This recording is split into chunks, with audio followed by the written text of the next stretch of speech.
Any other questions? Thank you, Ms. Hull. Thank you. We do have some speakers on this issue. I'll first call up Graham Berry, Esquire, from Los Angeles.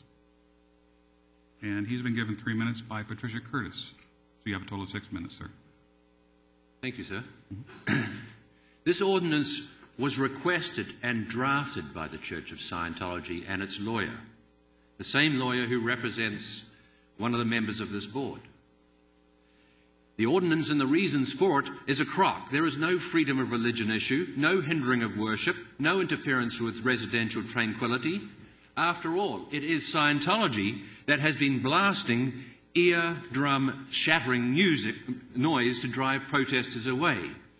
Instead, this ordinance is directed at a group of people that are trying to picket against crime and abuse, and doing it on the highway in front of a business. The real rub is that Scientology wants to shut down attention being drawn to the existence and operations of Golden Era Productions at Gilman Hot Springs. It wants to hide the slave labor, the forced abortions, the civil and human rights abuses, the suspicious deaths, and the secrecy. Mr. Chairman. I think we're off track. Let's address residential targeting, picketing. You're getting off on Scientology. This is not aimed at Scientology. It's aimed at residential targeted picketing. And I wish you would address the ordinance before us and not go off on some religious tangent. This is not a religious tangent, sir. It is integral to the entire issue, as indicated by the Press Enterprise on January 17 of this year, when an editorial in that paper said, the county has rushed ahead without answering some basic questions. Does the county need this ordinance? The county should determine whether existing laws are sufficient to handle protests before putting new rules in place. How would the new ordinance work? The county council and the church's lawyers could not even agree on whether the rules permitted protests at the compound's front gate. Imposing hazy restrictions invites enforcement squabbles and lawsuits, neither of which the county needs. The church's own tax-exempt application describes Golden Era Productions as a film, audio editing, and film laboratory facility. Again, sir, if you want to bring that up in public comments, you can, but it has no pertinence to this residential ordinance that we are entertaining today. So if you focus on the ordinance, I would really appreciate it. Mr. Berry, I would like to just clarify that we have now clarified the application of the ordinance since that press article. And so it is very limited in its application. It may be limited, but it is going to be controversial. I have picketed there. I have picketed there since the last meeting. The sheriffs tried to restrict the content of our message to say we could not mention the name of any resident there. One of those residents is David Miscavige. We're not allowed to mention his name there.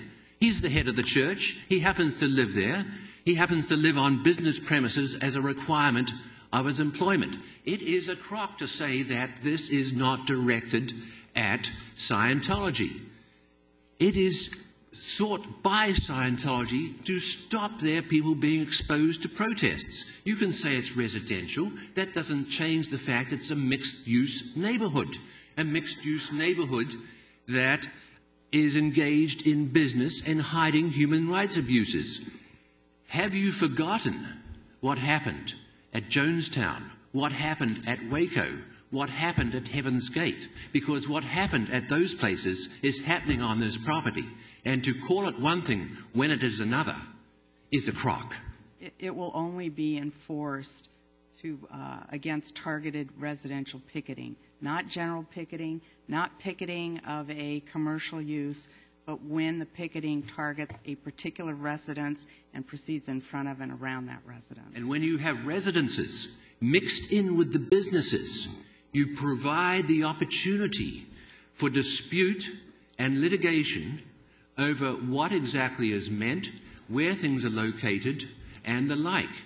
It produces litigation that it costs both the county and those involved precious dollars and snuffs out the constitutional right of those involved.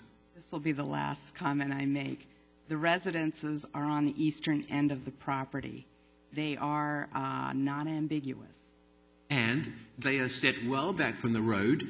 Some sheriffs allow us to walk down in front of the residences, which are set well back from the road. Others don't. That is where this problem comes. It becomes a problem in interpretation and application, and therefore the product of probable litigation. And that is why it needs to be reviewed as to how it can be best applied.